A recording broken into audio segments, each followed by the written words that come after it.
Ja, guten Abend, herzlich willkommen zum taz-Talk Afrika zwischen neuen und alten Gebern. Mein Name ist Christian Jakob, ich bin Redakteur im Reportageressort, ich moderiere heute Abend. Die Veranstaltung ist ein Teil der Abschlusswoche einer Konferenz, die wir mit der Panter Stiftung mit 16 afrikanischen JournalistInnen organisiert haben im vergangenen Jahr. Wir haben uns mit denen während der letzten 12 Monate zu Webinaren, zu Themen getroffen und ausgetauscht online, die in Europa und in Afrika von Bedeutung sind. Und wir sind sehr froh, dass wir die TeilnehmerInnen jetzt am vergangenen Donnerstag hier in Berlin begrüßen konnten und die Woche über mit denen ein Workshop-Programm veranstalten. Und heute Abend soll es darum gehen, wie ihr Kontinent Afrika sich in den vergangenen Jahren unter dem Einfluss verschiedener Geberstaaten verändert hat und was das für die Zukunft bedeutet. So, welcome. We have four guests this evening. One is Theodore Murphy to the left of mine. He's the director of the Africa program at the European Council for Foreign Relations. And then we have Loujaine Al-Sadak. Loujaine is a freelance and investigative journalist from Khartoum in Sudan, and she works for an NGO called Code for Africa. We have Martha Azumata Agas. She comes from Jos in Nigeria and is editor for the Nigerian news agency. And we have Anne Njengere. She's a fact-checker from Nairobi in Kenya, and she's working for Viral Facts Africa. Welcome. So, thank you. The talk will be streamed on Facebook and on YouTube, and we are welcoming questions from the online audience. You can ask questions in the chat, and you can as well send questions in via email at taz-talk@taz.de, and we will be collecting these questions and hand them over to the panel later on. And finally, one remark on the taz payment model. As you know, taz journalism is for free. Everybody can have unlimited access to it, but we are asking for donations on taz-Zahlig. So if you like today's event, we are most welcome to check the taz-Zahlig website. So Europe is confronted with three re-emerging empires. This is how Josep Borrell, the representative of the European Union for Foreign Affairs, has referred to China, to Russia, and to Turkey. And all of these three, plus India, they are today competing with the European Union in Africa for market access, for resources, for raw materials, for political influence, and also for workforce. China's involvement is not new. It has been monitored, it has been discussed for quite some time now. What Russia, what Turkey, and what India are doing has received less attention so far, but is nonetheless quite important. The political playing field is clear. Africa does need investments, no one is doubting this. It does need them for a green transition, for climate mitigation. It does need them for digitalization, for industrialization, and to create jobs for its steadily growing population. The EU has been trying to promote itself as a reliable partner, has been announcing to mobilize huge amounts of private investments in the years to come. And at the same time, it is suffering from a moral burden, so to say, due to colonialism and its colonial history, which has been increasingly brought to attention and made an issue today again by the younger generations of Africans. And the relationship is also burdened by Europe's attempt to stop the mobility of Africans towards Europe by all means, including the support of the Libyan Coast Guard and the blockade of effective sea rescue in the Mediterranean, among other measures. The new donors are unencumbered by such things. They usually get straight down to business. And what Africa can expect from them in the long run, however, remains to be seen. For the moment, partial departures, a shift of the political orientation from the West, away from the West, can be observed. For example, when Mali ends its cooperation with France, and despite the war of Ukraine, cooperates with the Russian mercenary group Wagner. Or when a number of African states abstains from voting in the United Nations General Assembly to condemn Russia's attack on Ukraine. However, we are going to start with a short overview by Theo on the engagement of the new donors, and he will give us a little introduction on what they are doing and which gaps have been left by the EU, they can try to sneak in. And Theo, maybe for a start, if just a little anecdote, a few years ago, I talked to a development expert in South America. It was a time when the Latin Americans were protesting against the possible presidency of Donald Trump, who was running as a candidate. And at that time, he said that the left in South America has been so busy fighting its traditional enemy that they were not taking note that the Chinese were literally buying the entire continent under their butt. That were his words. And he said that they will, when they will take note and find out what the Chinese are out for, they would wish for the US to come back. And my question for a start would be, is something similar going to happen to the West Africans? Will they wish for the French to come back?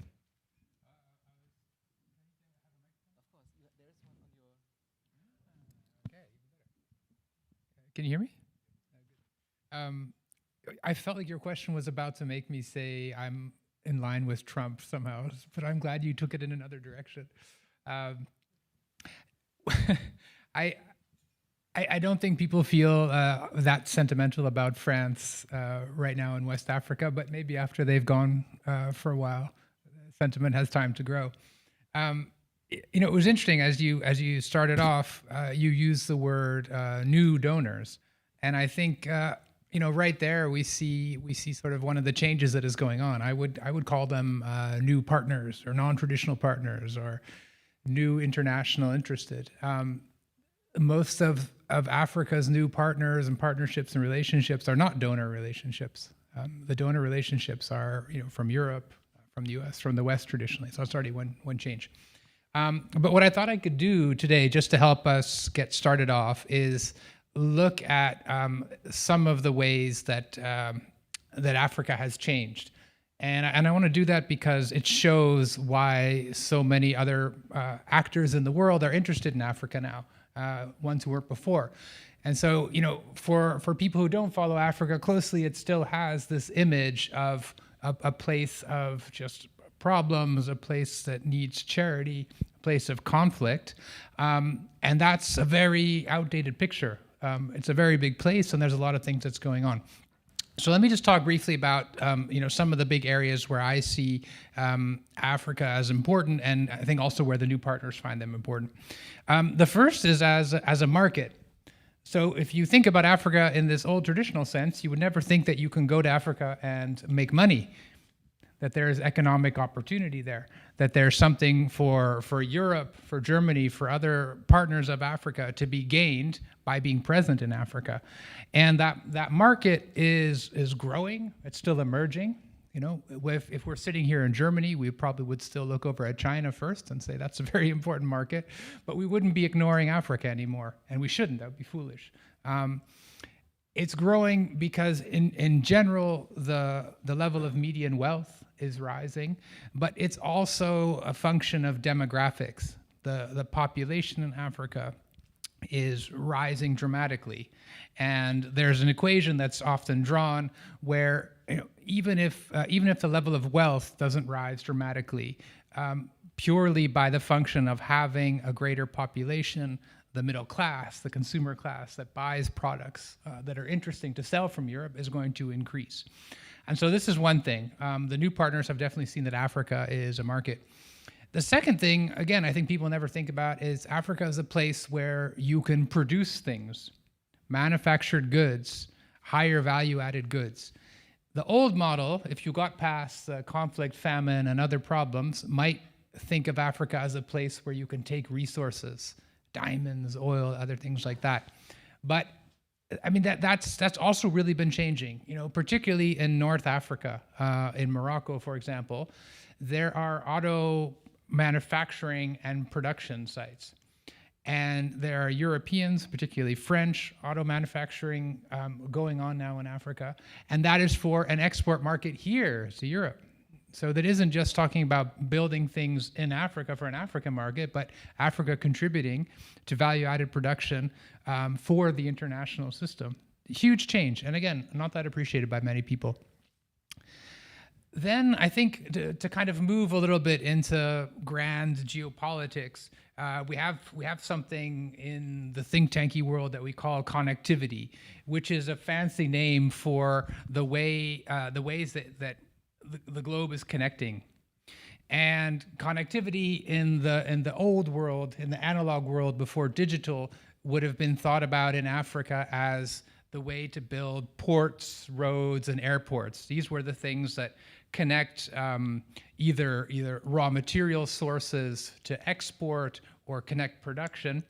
But now, when we're going into a different, more modern era, connectivity is really all about digital. It's about telecommunications. So if you try to imagine those same kind of roads, you think of them as a kind of sinew in the body that keeps things together. They're now being generated by telecommunications networks, by submarine cables that come outside of Africa and in, basically all the sort of different modern ways that we create connectivity. And this is something where particularly China has been very, very far-sighted, has been moving with a clear vision and with a strong intent to set up this digital and telecommunications infrastructure in Africa in a way that nobody else did. So basically, they created the capacity before there was even a demand for it. That's important. And I think when we talk about Africa's place in global relations, will it be kind of bound closer in to China, to other partners, or will it be closer with Europe? In this connectivity sort of way of thinking is a very important question, because there's something exclusive about it. If you are offering goods that demand internet connection, data protection, these are the things that we have, it matters in whose connectivity orbit you are. We're not very comfortable. Well, we're maybe too comfortable using Huawei in Germany, but we've started to think about whether it's a good idea or not to be using Huawei for everything. And this is the same kind of thing that's happening in Africa, except China and its enterprises there are very far advanced. Another thing, Africa as a new energy source. So again, the old paradigm, we could think coal, oil. Sure, we understood that was present in Africa. But two interesting things are happening. The first, as we transition to green, as we have a move away from fossil to renewable fuels, we've had some second thoughts about the place of gas, of natural gas. And I think particularly with what's been going on with Russia recently, we're thinking about it even more. And gas may be accepted as a kind of transition, something between the really dirty, carbon-heavy, polluting fossil fuels that we want nothing to do with, and where we want to get to purely renewable energy. Gas is seen as something a little bit less dirty, and as a way to transition to it. And Africa is very well endowed with gas, actually. And this is something that we can come back to later, whether or not Europe is willing to pursue a partnership in this area. Finally, and quite different, for some of Africa's neighbors, they see Africa as a national security sphere. So if we were thinking right now about the way Russia is looking at Eastern Europe and feels that this is an area that somehow traditionally belongs to it and should be safe. If we look at other regions neighboring Africa, particularly here, we're looking at the Gulf, they have a strong feeling that it's in their national security interest to ensure that there is a friendly government on the other side of that Gulf, of the Red Sea. My sister here is from Sudan. She'll know what I'm talking about, but it's not just Sudan. It's the same in Somalia, to a degree in Ethiopia, and the whole side here.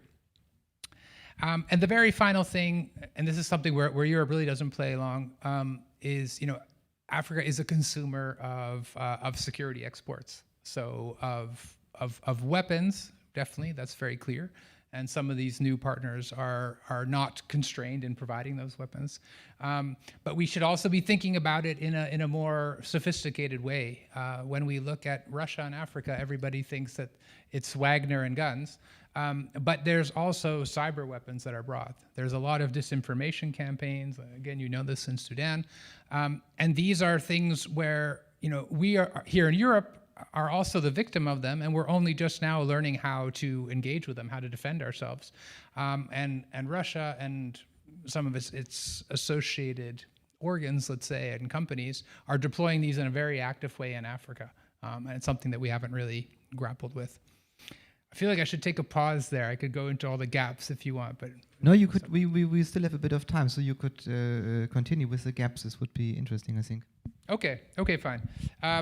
If we go through it briefly, I was saying as a market, particularly in telecommunications and digital, I think this is where there's been the most stark difference between what Europe did and what China did. So we had, European telecommunications very present in Africa, Vodafone, Orange, Nokia, in the 80s and the 90s. But China came in with such a stronger showing that they really almost completely displaced a lot of the European providers. So what we had, the European model, were private companies without any state support offering their services. What we saw in the Chinese model was state-backed support, subsidization, the ability also to build their brand back at home in a kind of safe space. But also, even more importantly, the willingness to invest in every level of the tech stack. So, if you have your mobile phone, your Nokia phone, it's no use without the telecommunications network, right? And the telecommunications network then links up also with the data centers. And these go then back to the submarine cable, which kind of feed in the bandwidth to do all of these things. And Europe never came with one giant plan of how to roll out this whole tech stack, all levels of it. I don't know if China had a master plan, but they certainly, rolled out the full capability in that. And it's something where European telecommunications companies have been complaining back to their governments here, but not hearing a whole lot from their governments in the way of support. They were told they need to be a little bit more competitive, and they should think more about China. So that's one area. When I was talking about the production center, particularly in Northern Africa, it's really interesting what Turkey has done in terms of production in Africa. I took the example of France and vehicles and even electric vehicles, but Turkey even builds furniture in Africa for export. And that's something that we in Europe would never think about. It's for us still a very niche thing. When we look at the raw materials, I think I skipped this before. I'm not talking now about coal or oil, but we're talking about something we refer to as critical resource materials. So these are basically, as most of you will have heard, the critical minerals that we need for all of our nice new tech gadgets. Cobalt from DRC, lithium, nickel, copper, all these things we need for our mobile phones to work well. What these new partners have done, which is interesting, they have decided that it's important to be at the source for those minerals and those resources. So they want to be involved right at the point of extraction in Africa and then use it to produce the finished goods. This is something that Europe has really not prioritized at all. This was treated as something that was available on the open market, and there was no risk associated with not having control of it. But again, as geopolitics changes, as the world fragments and all of these dependencies become a bit weaponized, this is something that we're going to be looking more closely at. I spoke briefly about the energy sources. Gas is very important, but Europe will obviously have a massive appetite for renewable energy, for green hydrogen, but also for electricity that can be produced in Africa and exported back to Europe.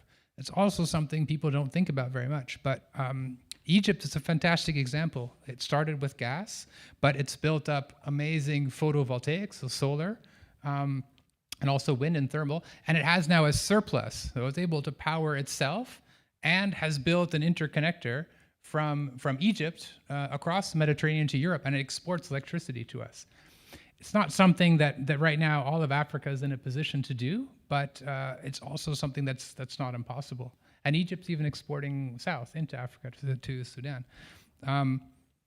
In terms of the national security interest question, so I talked about how the Gulf sees that it's in its absolute national interest to ensure that the leadership of countries on its border across the Red Sea, Sudan, Ethiopia, Eritrea, Somalia, that these are very, if not compliant, at least very friendly with them. I think this is something Europe is absent on. Not that Europe would want to pick leaders and say these are the ones who will be friendly with us, but in some contexts, and Sudan is a great example here, there's been an incredibly strong grassroots democratic movement, something that doesn't happen every day in any part of the world. It's a very rare, powerful thing. And Europe has said we absolutely embrace this. We see this as a value-aligned movement, a potential for a democracy to emerge in the Horn of Africa. But we in Europe are not able to compete with the degree of political and financial and diplomatic power that the Gulf states bring here. So for them, this is a head of state issue. You will get the emir or the president taking an interest in getting involved himself. And here, I'm happy if the former Chancellor Merkel knew something about Sudan. I'm not sure that the current one does, but we're not able to elevate this issue to the same level of priority. And I'll just wrap up on the security assistance. I think this is an area that Europe does not want to be involved in, and I think it's good that it's not involved. But there is, unfortunately, a big market for it. There are some governments that are more autocratic, that are more bent on using repression against their citizens, or who are fighting complicated internal conflicts, and partners who are willing to provide the arms, to sell the arms without any questions, without any conditions asked, enjoy a certain audience with these leaders. They are bringing something that is very valuable because it's not available elsewhere, and they gain quite a bit in terms of the relationship. It's a very economical way. It's a very cynical way of building influence, but it is in the end effective. So I'll wrap up there. Thank you very much, Theo. Maybe we can move on to some short little case studies with the three countries we have represented here on stage. Marta, you have been nodding repeatedly. You are from Nigeria, the largest country in terms of population in Africa. If I'm not mistaken, only China has invested more than $300 billion so far in Nigeria. What have they been buying with all this money? Okay, first of all, all right. First of all, Nigeria, of course, is a very large market. We have over 200 million people, maybe largest in Africa, but in West Africa, surely the largest. I tend to, okay. I also join the experts in saying that they are actually the donors in Nigeria because they are the highest contributor of humanitarian services. And then China has really been forthcoming in Nigeria because most of our railway modernization projects, they are sponsored by China. We have hydroelectric power, they are sponsored by China.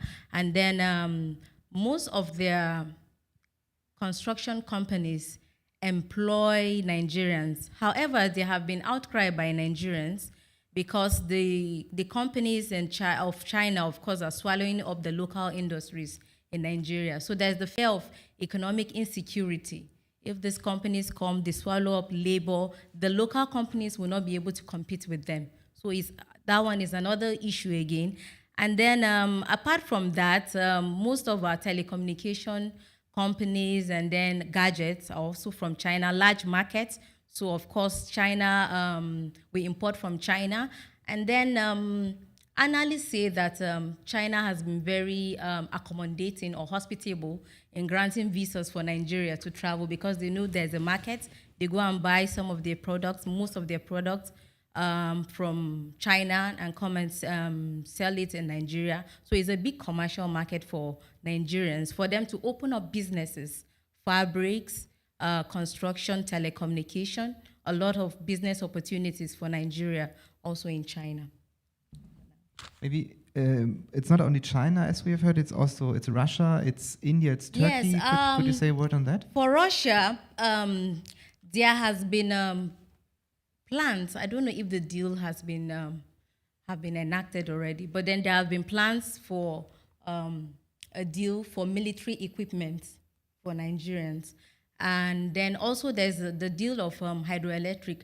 And then there's also the fair, because Nigeria has had a deal with Russia. We have Ajakuta steel mill, because we have a lot of natural resources in Nigeria that has been abandoned for quite a while because of the discovery of petroleum. So the government now is trying to diversify its economy. So in diversifying the economy, we have companies, steel companies, mining, agriculture. We're trying to resuscitate it. So there's an agreement that this company, Russia, is going to help Nigeria in resuscitating or revamping the steel rolling mill. We have a very big one in Ajakuta, in Kogi State. It's north central Nigeria. It has been in comatose for quite a while. So, but then the fair now, Nigerians are saying with this new or this recent war, Ukraine and Nigeria, perhaps it's going to be stalled for a while. Could you maybe say a word on let's say, the general sentiment that the Nigerian society has towards this new partners, so to say, not new donors? West Africa is a region that in the last years has repeatedly rejected Europe's influence. Has said, no, there has been way too much influence over the course of the last centuries. We do not want this anymore.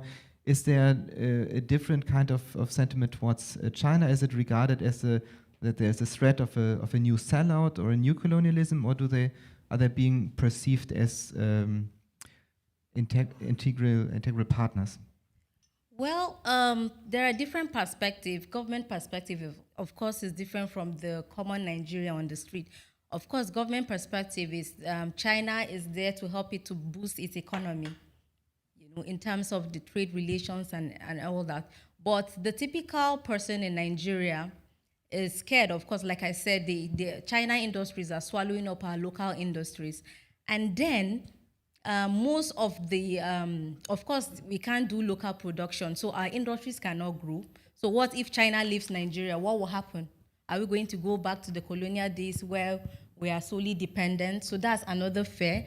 And then another thing again is people are alleging that the products we get from China are not actually of great standard, that the products that they send to Nigeria, I don't know if it's the same thing in other African countries, the standard is different from what they export to other European countries. So there's that sentiment, like they're not even giving us what we want, and yet you're all over the country. And then in terms of employment, most of our construction companies, road construction, railway, the Chinese people bring their people from China. So somebody that is a skilled person in China is given more prominence in Nigeria than someone that has a degree in engineering. So there's that sentiment that they want to even take, they are undermining our educational system, so to say. Yeah. Thank you, Martha. Lujane, your country has been suffering from a long-term dictatorship until very recently, and so there was not that much, let's say, interconnectivity, as you said. There was not much engagement, not much international investment, not much cooperation. It was blocked for parts of development assistance, and the situation has changed now. There is a new government. Actually, there were 2 or even 3 new governments so far. Anyway, the situation is different now, and investors are coming in, I assume. And could you tell us a little bit about the situation in Sudan? Who is on the spot now, and what is on offer? The situation in Sudan is a very complicated one to explain, but what you were describing and the democracy and the open market for investment was something that was happening till the coup happened back in October. And since then, it has been like there is no real government happening now, and all we have is just people trying to pass the day by, and while the population itself is protesting twice a week. So right now the country feels as if it's stopped moving in any direction, to be honest. And the influences are very big from very many countries. For example, like if we're gonna talk about how the perception of a place as an African country as a place of resources, Sudan is one of the places that being categorized as such because it has gold, and because of the gold, there is so many companies that right now working in that field, Chinese, Russian, French companies, and these companies are now operating without any, no one is monitoring what they're doing. And there was this recent report in The Guardian about how the Russian government prepared for the war in Ukraine by having gold from Sudan without even for the government or for the Sudanese people to understand anything about this situation. So much is happening in Sudan, and at the same time, no one is reporting on it. You said it stopped last year in October, so there was a roughly 1.5-2 year period when the situation was a bit different, when there was a legitimate government. Could you give us an idea on how the relation to these new partner countries has shaped in this time? Was there, let's say, visits of heads of state?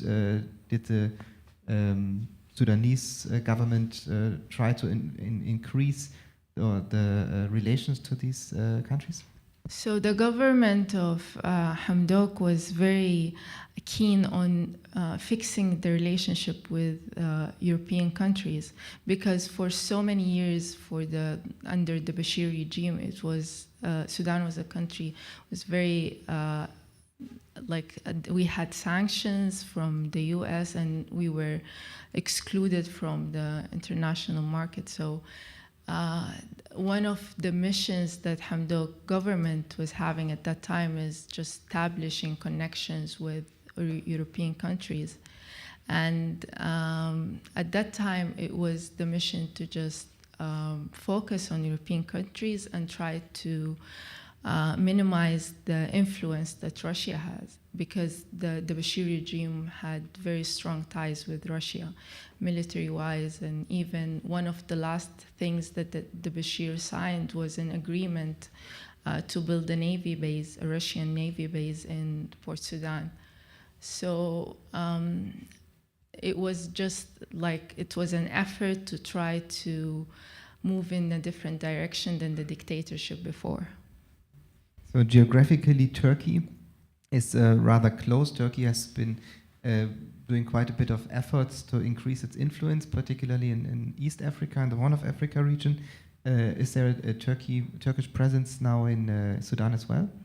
There was also an agreement between the Bashir regime and Turkey to develop the area of Sawakin in Port Sudan as a place for, because Sudan was previously colonized by the Turkish during the 1890.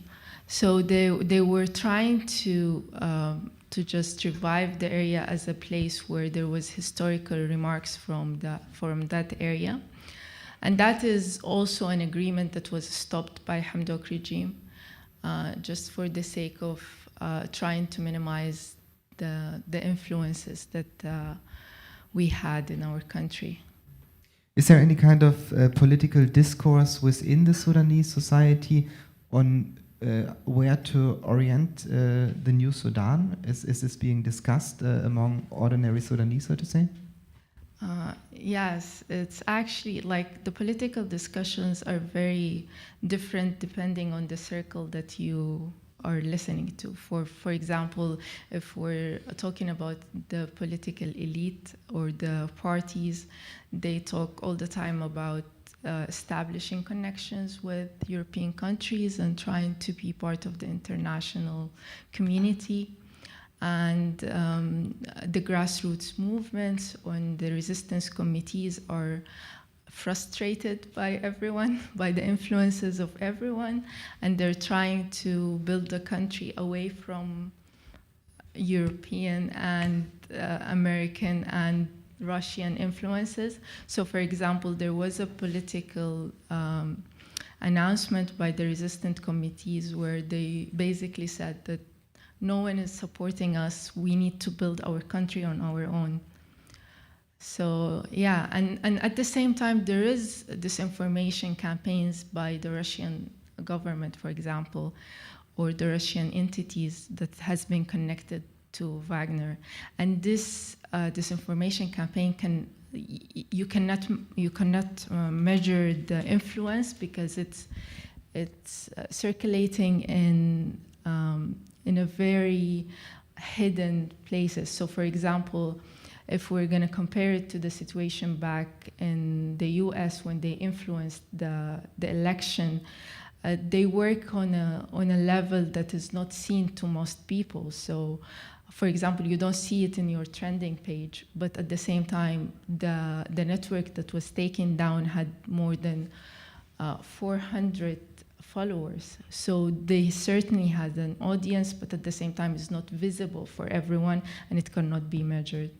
But what is this disinformation campaign about in Sudan? Is it about the Ukrainian war or COVID, or what is it? It was mostly just promoting Russia as a donor, as someone who, as a government who was trying to help the Sudanese people, and sending aids in the times of, because we were going through very difficult times financially. So they were just promoting the wheat and the gifts that the Russian government is sending. You mentioned the coup. The leading figures in the coup government have already been leading figures under the Bashir regime and the military. You said that there were close links to Russia. Is the military government now in favor of strengthening the ties to Russia due to this traditional proximity?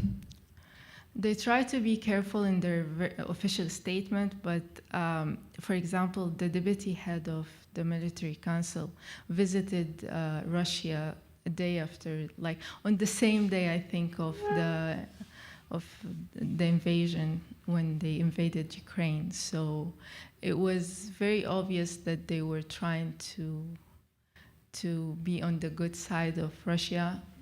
And the statement that was issued by him as well was that Russia has the right to defend itself. So it was one of the very few countries where an official African countries where an official government figure said a sentence like that very early. Thank you, Lujane.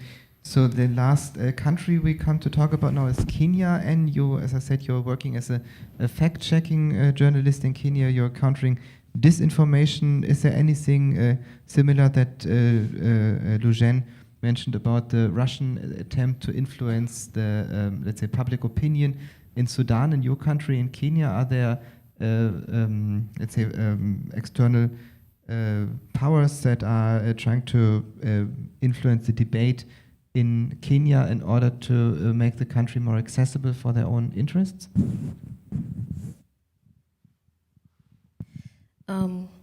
Thank you. I wouldn't say that there's a lot of propaganda or disinformation tactics to influence, like in kind of investment. We are seeing that mostly in politics. You know, when they want you to sway you to certain candidate, or policies like about reproductive health, we've seen influences on those kinds of things. But like when it comes to investments, what we see a lot is there's now a lot of concern, especially from the West, that the kind of loans that we are getting, because Kenya has like largely shifted to loans from China. Like if you look at the bilateral debt that we have right now, and like from 2017, the Chinese debt to Kenya was 489 billion shillings. The Kenyan debt to China? No, the Chinese debt to Kenya, like what we got from them. It stood at 489 billion in 2017. And right now in 2021, like the latest data we have, that has jumped to 761 billion. And that is like around 70% of what Kenya owes to bilateral lenders. And the second country, so that you can just see the margin, is France, the largest bilateral lender. And in 2017, it was 63 billion. And in 2021, it was 91 billion. So you can see a gap of the first is over 700 billion. The second is less than 100 billion. Just to give us an idea, how much would that be in euro? Okay, in euro. I don't think people can in euro, like know the exchange rate for Kenyan I would shilling. have to calculate that. But like in dollars, I know. In dollars. Like for Germany in 2017, 23.4 shillings would be 201 million US dollars. So maybe let me just convert that, and I think it would be useful to have that in euro as well. So for the last like 15 years, since 2006, is when we started seeing Chinese presence increasing like in Kenya. So they started with like construction of the superhighway, and it opened up like a very huge part of Was Nairobi, Mombasa, or? No, Nairobi to Thika, a neighboring county, but it is a major highway. So now the Nairobi-Mombasa you're talking about was the standard gauge railway, which has been quite a controversial project. And when this started, Kenyans were very happy, like, oh, we have other options, because we've been relying very heavily on the West, on the European Union, on America. But now we are seeing this shift to other countries that don't really have so many conditions before giving you the loan. So people are very excited about that.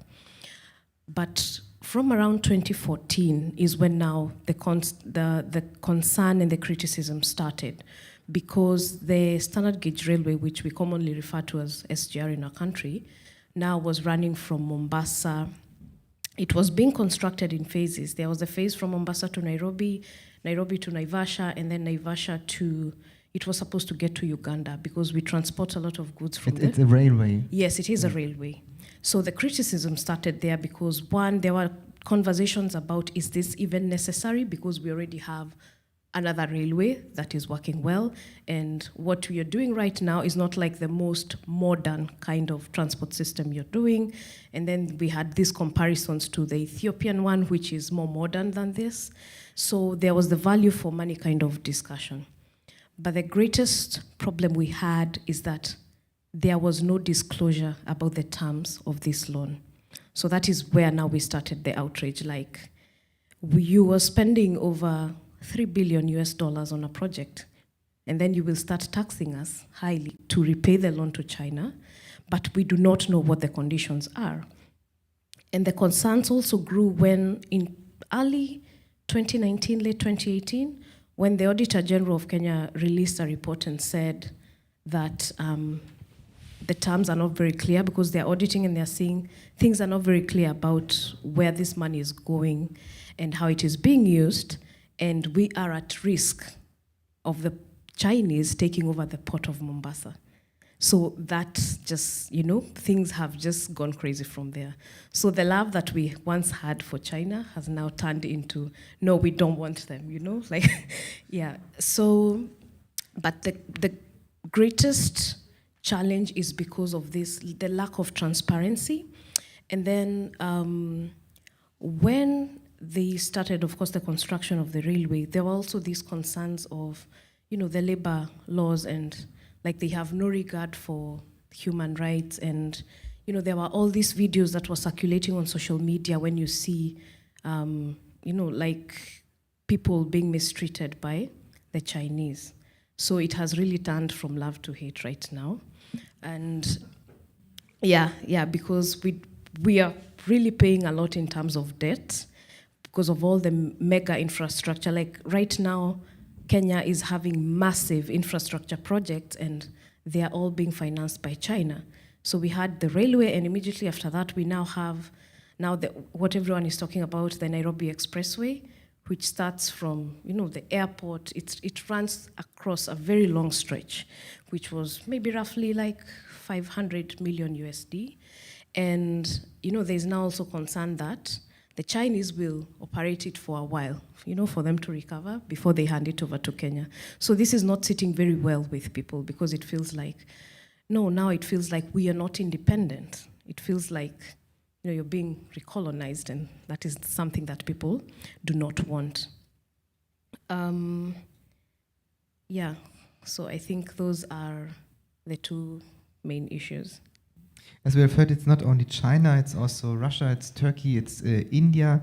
Could you say anything on their presence in Kenya?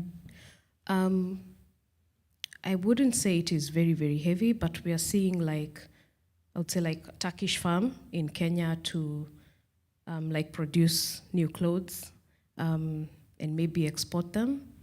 But from what we see, most of it is very heavy on China. These ones maybe are just now coming in, but mostly it's very heavy on China. Yes. India has been heavily criticized for land grabbing in East Africa. Is it a problem in Kenya as well? No. Grabbing land in Kenya? Buying agricultural land for using it for export purposes? No, I haven't seen that. Okay, it's not been an issue. Yeah. Okay. So thank you. And Theo, could you try to give us an idea of how the strategies and the, let's say, interests of these four new partners are to distinguish? What's India trying to do differently as China? What's the Turkish way? What's the Russian one? Yeah, I mean it's a big question, right? Because all of these actors are doing different things. It's maybe useful to think about their comparative advantage, and then how they use that comparative advantage and what they try to achieve with it. So, we were talking about Turkey recently. What Turkey brings to the table is very different from what China brings to the table. I think, and what Russia as well. Actually, why don't we start with Russia? Because it's top of mind these days. Russia doesn't have the economy that China does. So the way that they're going to try to gain influence in Africa and create opportunities for themselves has to be different. They can't build the standard gauge railway. They can't build massive infrastructure things. They just don't have the money for it. What they are very good at is, yes, they're very good at weapons. And it's good to be good at weapons because you don't have a lot of competition. So it's relatively cheap and it's an uncompetitive market. But there's a couple of other things that people don't always think about. The Russians for a long time have been trying to export their model of nuclear energy as well. And that's something that hasn't gotten a lot of traction in Africa. They were trying in South Africa, but it got held up by a judicial process. But that's something else they thought that they have a particular history with and could be good with. And then there was something else that none of us were paying attention to until we had the food crisis that recently struck. But Russia is an incredibly important exporter of agri-commodities, so wheat, barley, cooking oil, but also fertilizer. Fertilizer is huge. Because you don't have fertilizer, then whatever you produce locally is going to be less. And so we're starting to see that that Russia's influence is in different things. And then I think finally their ability to put, or their willingness to put boots on the ground is also quite unique. And we saw, as her sister was saying, in 2017, Sudan, which was then an isolated autocratic dictatorship, didn't have many friends, but it found Russia is a country that will be friends with you when no one else will. And what began at that time, Sudan basically went to Russia, I think, and made the offer. That's the way I always saw it. And basically said, we in Sudan, we can be your gateway to Africa. And that was when the idea started of building a Russian port in Sudan. And what we saw slowly from that time mushering out is how Russia's military footprint has expanded from Sudan to Libya, Central African Republic, then finally over to Mali. So this has been spreading in quite an interesting way.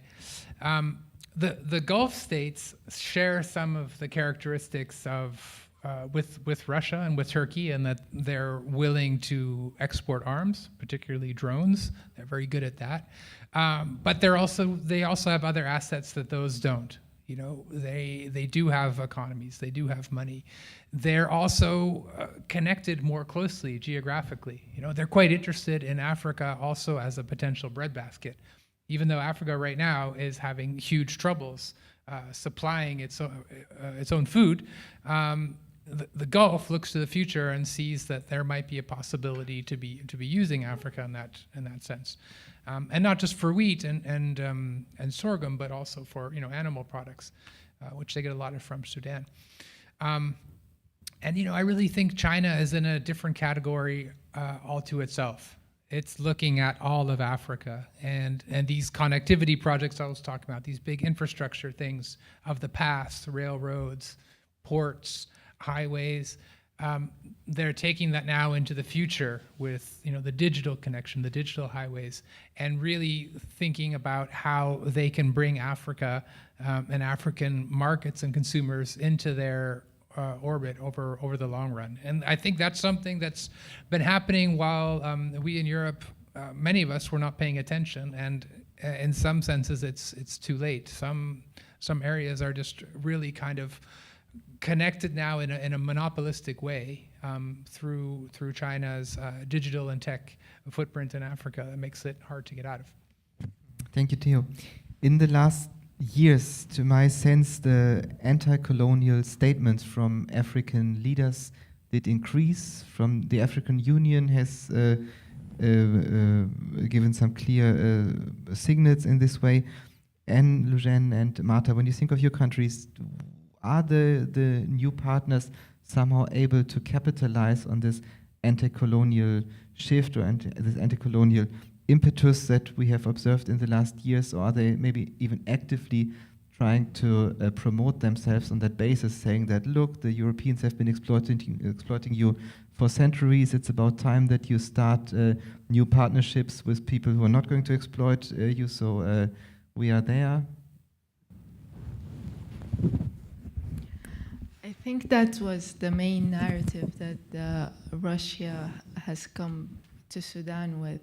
But at the same time, there was also the idea that even after Sudan gained its independence, it was also isolated by Western countries. So they played on the card that you're like a lone country and you don't have any relationship with other countries. So we're basically your only option. So that was the card that Russia played. And I think even the Chinese influence is strongly linked with financial situation in Sudan and how it was so bad because of the isolation. Well, I think currently Nigeria is experiencing a lot of insecurity issues, especially in northern Nigeria, where we have terrorist activities.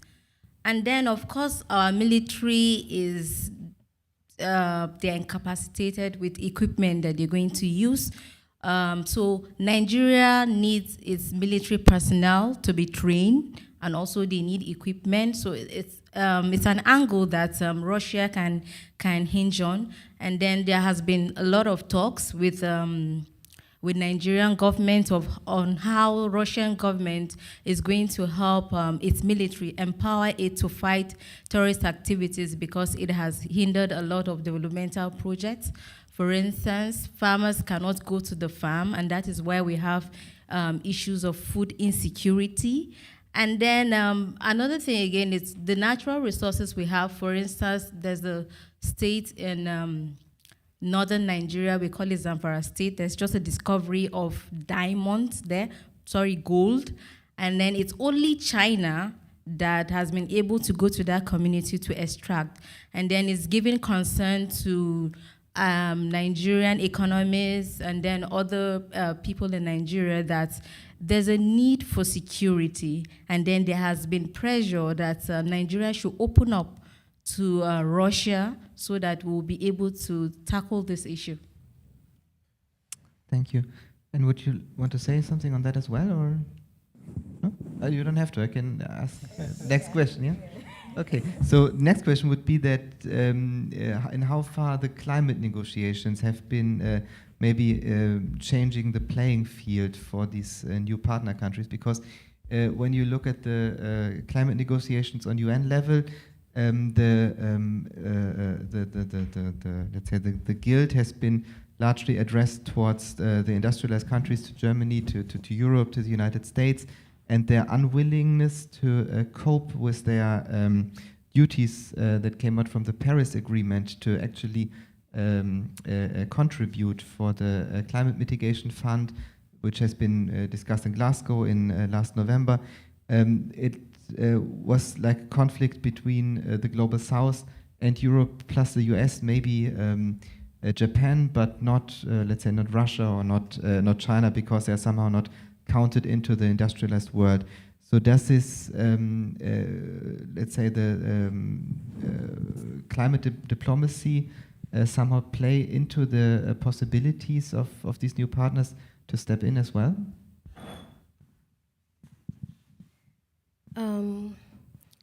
Yes, I think so, because I think Africa is like the continent that is greatly affected by, climate change. Like now we have had the last 2 seasons failed rains, and right now we are having like one of the worst droughts in like East Africa, Kenya, I know Somalia, I think Tanzania as well. Maybe Odero can correct me, but yes, I think there's a lot that needs to be done, both at home in these countries and also from like the developed world, who are like the greatest producers of these emissions. Yeah, thank you. So now we've been talking quite a while about the new partners. Maybe we should shift to the old one, to the EU. Theo, the last summit between EU and the African Union has taken place right before the Ukrainian war started in February in Brussels, and the EU has tried to bring its commitment towards Africa on a new level, so to say. There was a period of, say, 6 to 7 years when it was mainly about migration control, when the European Union has been trying to address Africa as new partners, but it was the main focus of this diplomacy was migration. And now it seems to shift a bit more towards investment. There was this European Global Gateway announced, where the EU promised to mobilize incredible amounts of private investments to Africa in the next years to come for green transition, basically, but also for creating jobs. Migration seems to be not so important anymore. Could you give us your assessment on how the EU is trying to position itself towards Africa in competition to the other countries we've been talking about now? Yeah, I mean, I think what changed was that Africa became a lot more interesting for other international partners. And it used to be that Europe was more or less the most important and even the only one. And the relationship, Europe didn't see Africa as an opportunity, as the agreement set out. It was a place that you had to put money into to solve problems, and you tried to keep the problems that were in Africa, which is migration, from coming to you. Not saying migration is a problem, but that's the way it was seen politically here. And then when the new partners came and started to treat Africa as a place of opportunity and a place of investment, and not as a donor or giving money towards it, it helped Europe see that something else was going on. But it's difficult because that old track of donor recipient, of charity, it's very deep. So it has institutions built around it. It has public money behind it, and all of these things, it's like a big tanker that you try to turn slowly, to get them away from thinking about what can we do for Africa, what problem can we fix, and instead for us in Europe to think which opportunity can we realize together with Africa, what kind of European, African public-private partnerships are there out there. That's something massive that needs to happen. But if you basically would see Europe being in competition with China in this opportunity space, what we need to do in Europe is somehow match the scale and the risk-taking that China can do. So to match the scale of China's economy, we would need to pool resources. It can't be Germany or France or Spain alone. The second thing is we need to have some kind of a model. We don't have to change our whole kind of political economy, but we have to have some sort of a model where our private industry has more guarantees and incentives to invest, because that's also what the Chinese have. So I'll give you an example. If there's a massive infrastructure project requested in Africa, and this was the case with a giant mega dam. Let's take a big mega dam like the Inga Dam. When African leaders came here to Berlin and to Paris asking, can we get support with this? We here in Berlin said, yeah, that's great. We can do one part of it. We'll get Siemens, they'll do the turbines for it. And then we'll go over to Paris and France with Alstom, and they'll be good at the electrical generator part. And the Spanish, they're very good at construction, so but we have no way of putting that all together and responding to that request, to that opportunity, saying, yes, here's the European offer. Each of us has our different export credits. Here in Germany, we have one. We have some kind of government support for our investment, but that's philosophically and ideologically and politically contested even. People would call that subsidies as well. So that's the kind of thing that makes us have some difficulty competing with a big giant actor like China. The global gateway is the EU's idea of trying to create that pooling effect. And a lot of people criticize the global gateway because they say, I think it's 150 billion is announced. But then when you look into it, you say, but the amount of European government public money on the table is only a tenth of that. So it's just the EU and Europe pretending that it's bigger than it is. But I think that's the wrong way to look at it.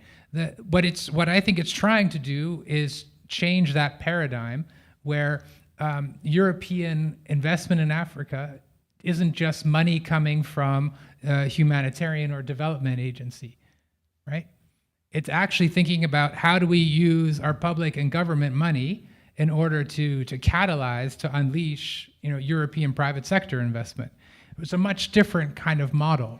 And I think it's good because that's the way it needs to go. If we're ever going to reach the size and scope of investment that we need in order to meet the opportunities and the requests that we get from Africa, it's going to have to be generated like that. None of our governments on their own have enough money to meet them, and they shouldn't be. It would be a little bit odd if in the next decade, the only money that we have for Africa, it was still coming from a development or humanitarian aid pot. That would show that we've completely missed the opportunity. But how shall the Africans not think of this as just hot air? Because the idea of mobilizing private investments with tens of public money is not totally new. There was a similar project in 2016 coming up. It was smaller, and by that time, the EU said they were going to mobilize 44 billion over the course of the next years. with what they've been calling the European External Investment Plan, and 4 billion euro of public money was to be spent on that. And they said, we knew from our experiences within Europe that for each euro we are going to put on the table for this, 10 euro of private investment will follow, so we do it with this. That's now 6 years ago, and so far the 4 billion have been spent, and they can't even say how much private money has followed, and without even having evidence on this, they scaled it up and presented this global gateway 3 months ago with 3 times as much to come without substantializing, without being able to substantialize it, while at the same time China has been building, I don't know, 15 airports, 5 railway lines, and 2 seaports or so. How shall the Africans think of what to choose? Well, you would have to, I mean, you can look at both of them as attempts, and you can say we do hope that Europe will do better. But I mean, when I listen to your question, whose fault is it? It's not the EU's fault for having an ambition and a plan and trying to get all of us in the different European member states to act differently. But it's going to require a degree of kind of political will that we haven't demonstrated before in Africa. So what I was talking about, actually pooling our resources in a serious way, having common investment incentives for all of Europe, that's a huge concession of national sovereignty. We won't do that very easily in Germany, I know that. And we would only start thinking about doing it if we saw that there was a political imperative, if we saw that we absolutely have to do it. So I think, if I want to look at it in a glass half full sort of way, I think we are starting to realize how much we are losing in the relationship with Africa. But I would agree with you that Global Gateway may not be the last ambitious plan that doesn't quite meet its full ceiling. To my impression, the 2 points that the Europeans are trying to emphasize in difference to, for example, China, are, let's say, cleaner fields, green transition, climate energy, and digitalization, whereas, for example, China is doing conventional infrastructure projects. Do you think this is being appreciated by African countries, or would they rather say, no, before we think of green transition, we do need streets and ports and gas power plants, for example? Well, I see it a little bit differently. I think China was doing infrastructure, but it's now moving into what you call digitization, or what I would call the new connectivity. If you look at it in the past, if we go back to the 70s, Europe did infrastructure, and then Europe realized, oh, that's a bad idea. We built lots of things that stand there, nobody uses them. An airport that's not connected to anything. And China did a lot of infrastructure, and we heard about that from the panelists today. But now we're moving into the new kind of infrastructure. And I think China is doing a lot more of that than Europe. Climate, which we should have touched upon earlier, is something that is creating a lot of friction between Europe and Africa right now. There's two things that stand out. There's one, it's called the CBAM, and I won't get too technical, but it's basically a tax that Europe wants to apply to any goods coming into Europe that aren't produced in a carbon neutral way, so that aren't clean. And the criticism you'll hear from Africa is that it's really unfair, basically, that Europe developed in a dirty fossil fuel dependent way, and now that it's gotten to where it has, it's pulling up the development ladder from underneath it and telling everybody else, you can't do it the same way we did. You have to jump ahead. You have to leapfrog and produce everything in a carbon neutral way. So that's on the one hand. And the second side of that same dynamic is on energy. So African economies desperately need energy, not just to export, not just to sell oil, but they need electricity themselves. If you don't have electricity, you can't power an advanced manufacturing economy. It's very simple. And Europe is accused there also of some kind of hypocrisy because, as we all know, we are not in a perfectly renewable energy economy, but there's a political decision to stop any public money going into further fossil fuel investment in Africa. It doesn't mean that a lot of European private energy companies aren't busy in Africa investing in fossil fuel. Absolutely they are. But that's our public message, and we're saying we're not taking part in that at all. And that's difficult because I think from Africa's point of view, there's a different prioritization. We might say climate neutrality is absolutely number one. Africa might say, well, economic development is a total priority. And anyway, Africa's contribution to global emissions is super small. It's not going to be the end of the world if they use some other things. So, climate is an area where we could be doing a lot together, but we have some policies that aren't popular in Africa. And then the money that we've promised to help with adaptation, our famous 100 billion, that's money that also never quite reaches the announced figure, and creates a sense of a bit of hypocrisy on our part. Thank you, Theo. Eugène, Theo said before that Russia was willing to become Sudan's friend when nobody else wanted to, which was true for a longer time, but there was a short period before Bashir's fall, starting around 2016, when actually the EU started to think of maybe we could also become your friend, and the long time of, let's say, regarding Sudan as a pariah state due to its due to Bashir's reign, seemed to fade out a bit, and the relations became a bit more close. And the notion behind it was that Sudan would become a partner in terms of migration control from the Horn of Africa region towards Libya. Small development projects had been initiated in that time. I think it was 2 years or so before, or 3 years before Bashir's fall. And how is it now? How is Europe being perceived in Sudan, maybe on a civil society side and also from the side of the military government? So I'll start with the military side, because for them, they wanted to maintain the good relations that Hamdok established while he was in office, but they couldn't because people went out in the streets against them, and the EU had published statements against the coup, so they were actually cornered, and they couldn't maintain this relationship, so they had to go back to Russia and China.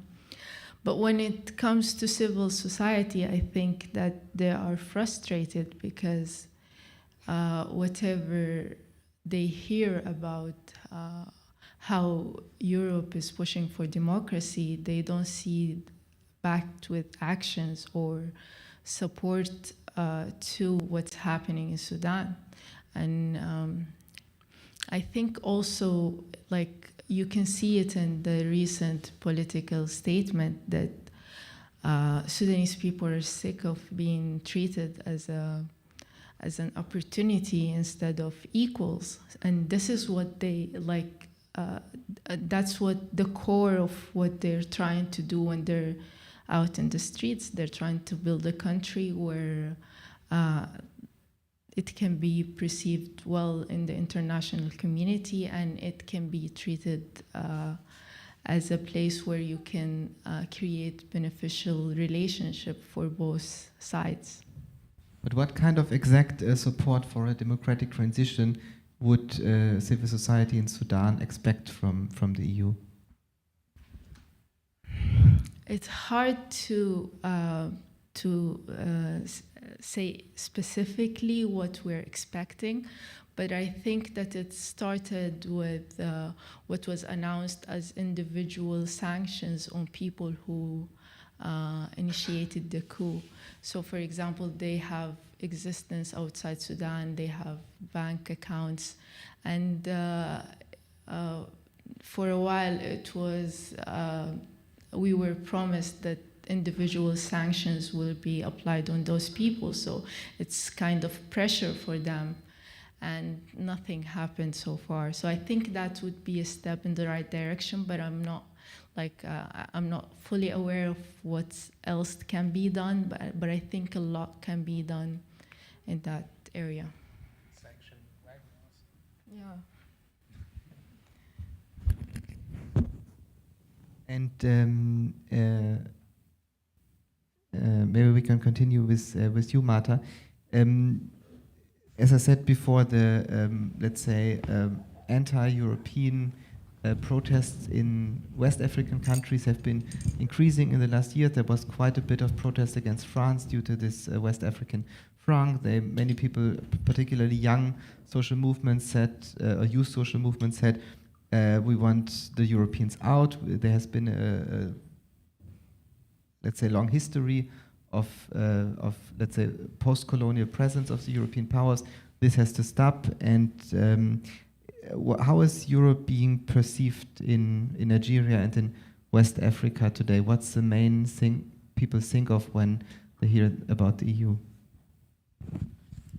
Well, I think for now, the major issue is the feeling of being indebted to the European Union, because if they are taking care of or sponsoring or supporting you in so many issues, it means you do their bidding.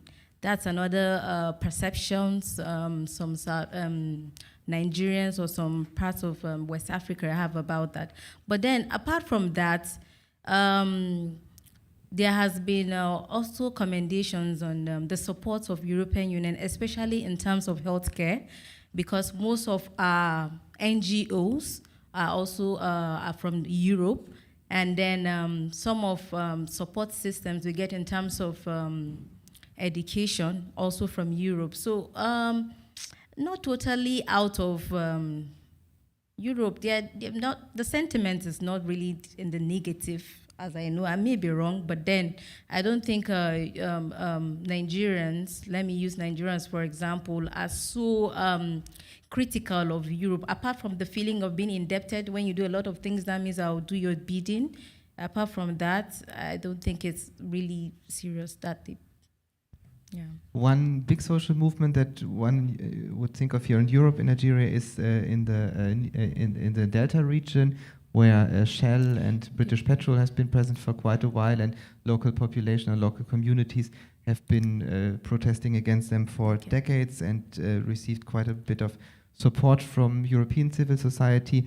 Does this has this shaped the way Nigerians think of European investments in their country? In the Niger Delta region, it's also a peculiar case. I think the European Union perception in Nigeria, it depends on the region, because the Niger Delta, of course, are not happy with European Union in terms of the oil exploration there. They do not. Most of the people in Niger Delta do fishing. They're mostly, they do farming and also fishing. So now their rivers are bad. They cannot access even potable water. So they do not have their source of livelihood is going extinct because of that. So there have been a lot of movements by civil society organizations. So many years ago, there was someone, it was during the military, I can't remember his name. Is it Ogoni? He was in prison because of his civil society movement, because he was campaigning for potable water in Niger Delta. He raised the issues that his people are in Niger Delta, big oil companies are there exploring oil, exporting. Nigeria is getting money, and then nothing is coming forth. And then they also raised the issue of why not the budget revenue sharing in Nigeria, oil producing states should have more because of the implication of oil exploration there. So the issue is still not completely off the table, because despite the campaigns, we'll still have the same feelings. You know, you make noise, and then the government intimidates you, you keep quiet for a while, you make noise. So for now, the issue is still ongoing. There are still many campaigns regarding that. Thank you. Maybe a question to the three of you. In the last, let's say, 7 years, there was no single summit, no visit of a European head of state to Africa, at least north of the equator, when it has not been also talked about migration. Migration was a big issue for European governments. They were always trying to push Africa to make a certain kind of agreements when it comes to the return of rejected asylum seekers, but also to mobility within Africa to avoid that Africans would be able to irregularly arrive to the Mediterranean and then continue to Europe. China doesn't have to bother with this, it's too far away. No Africans would go irregularly to China, so the Chinese were not in the necessity of negotiating with this as well. Many Africans have been following what has been happening in the Mediterranean, what has been happening in Libya, this famous CNN report of the slave trade from the Libyan prisons and detention centers. And how far would you say that Europe as a political player has been discredited morally by their migration policies in your countries? Okay, for the migration policy, there has been talks about it because especially for Nigeria, with our population, many people want to leave the country, basically for economic prosperity and maybe for asylum cases. However, there have been calls. We have a Ministry of Diaspora because of so many issues we get of slave trade, child trafficking, and all that. So there have been campaigns, especially also to Nigerians, to try to seek legal ways of leaving the country. However, if they find themselves in such situations, there has been serious movements against their maltreatment in border areas, especially border areas, because recently the foreign minister also was able to get Nigerians that were stuck in Ukraine, even though some of them opted not to return. But then anytime there are issues that has to do with Nigeria in other countries, they try as much as possible to go and follow up the issue, find out why it's that, and then to ensure they get justice. So far there has been improved support system in Nigeria to ensure that their citizens traveling or are stuck somewhere are not manhandled. But is it being perceived as a contradiction that on the one hand Europe says, listen, we want a new partnership with you, let's build the future together, and at the same time Nigerians particularly are being treated in such way, either when they want to leave Ukraine or when they want to reach Italy, for example? Okay, Nigerians expect, of course, improved system, and because they feel that the Europeans are not treating them the way they are supposed to be treated, even though there have been issues in terms of migration policy, but then there should be an open door where they are still being embraced. So they are not happy with the ongoing issue. They want improvement. Maybe for the end, we could talk a bit on the situation after the Ukrainian war has started. Europe and the West has been shown quite a bit of effort in order to make or to gain a clear statement in the UN General Assembly to condemn the Russian attack on Ukraine, but quite some African countries have not voted in favor of it. They didn't vote no, but they didn't vote yes either. They abstained, and this was regarded by many as a signal that they are not so clearly. They didn't want to be so clearly on the side of the West. Theo, what was your assessment of this? Yeah, I mean, there's a lot of factors at play, and I don't think we can get into all of them. But I would say what we call it active neutrality. So I think I couldn't find any example of a state in Africa who really clearly wanted to jump up and say, I'm on this side. On the side of Russia or on the side of the West? On the side of the West. I mean, there's definitely not many who want to be on the side of Russia, except for Eritrea. But, you know, and this comes back to the point about Kenya and disinformation. You know, one of the strongest and really eloquently principled arguments was made from Kenya's permanent rep to the Security Council in New York, Martin Kimani, who basically argued against what Russia did based on Africa's history. And I recall after that, that's why I was talking about Russian disinformation. Kenya got flooded with bot attacks after that, lots of questions about whataboutism. But I think, for the West, who put a lot of effort into getting Africa on its side for that vote, there was an experience of disappointment, and I think it's caused a lot of thinking here. People who work in foreign affairs focused on Africa, a lot of questions about, how strong is the relationship really, and it's the feeling that it's revealed that there are pockets of sympathy and connections with Russia that weren't so obvious, So people look further back at Russian support to some liberation struggles and things like that. But I think very simply, nobody wanted to take a side. Nobody wanted to make an enemy of one camp or the other. The calculation was probably to say no to Europe and the West. You wouldn't win any points, but it wasn't going to cost you anything. And to really get on the wrong side of the Russians, you probably don't want that either. You might need them at some point. So I think for the West, they have to admit that they didn't have the strength of relationship and the persuasive power to convince countries to get out of that comfort zone. But maybe that was the wrong idea in the first place. Thank you. And one of the most important consequences of the Ukrainian war in Africa, you mentioned it, is the nutritional situation, the hunger situation. You said that there's a severe drought situation in East Africa now. Many NGOs have been trying to put attention or to bring attention to this.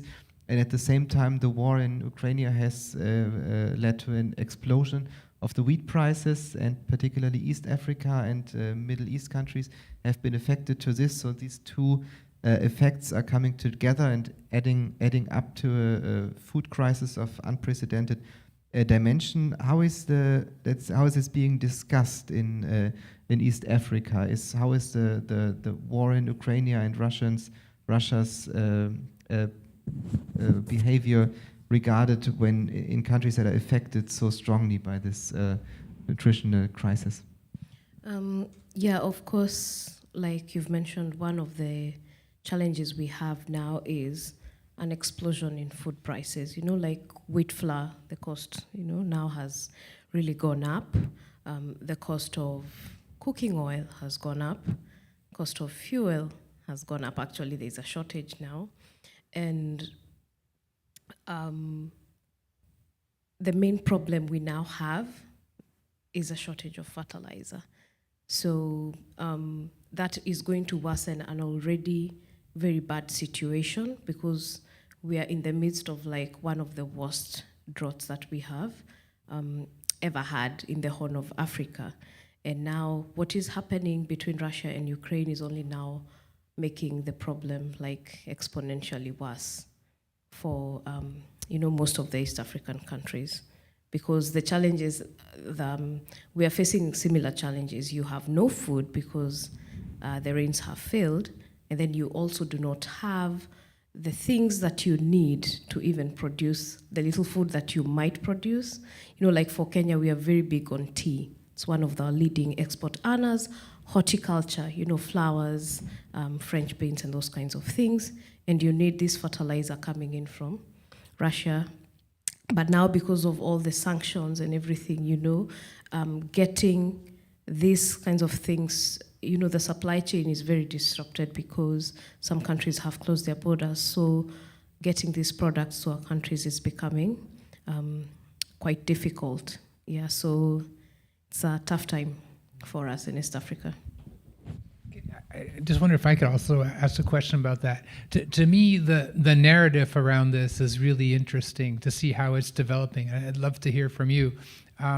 We've seen that some in Russia, but also in China, are wanting to say, we know you're suffering, but you know whose fault it is. it's not us, Russia. It's the Europeans who can't figure out how to live with us, and it's the Europeans who are sanctioning us. So the pain that you're feeling in Africa, blame it on the Europeans and their inability to manage their relationship with Russia. And then the sanctions against Russia are not just a punishment of Russia, but they're a punishment of Africa as well. Do you find that narrative is catching on at all?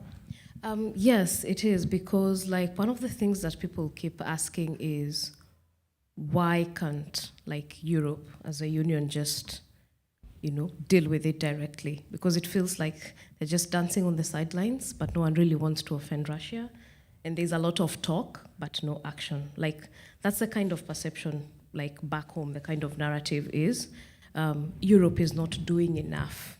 And at the end of the day, we are the ones who are bearing the brunt, because people are asking, because you see, people really don't understand like the dynamics of how this works. And the only question is, why is NATO not invading? But they don't understand like, all the details and the implications that would have on like the European Union or like on America, because those are the two countries that people are asking, why are they not doing something to bring this to an end? But they don't understand that it's like really deep and not so straightforward.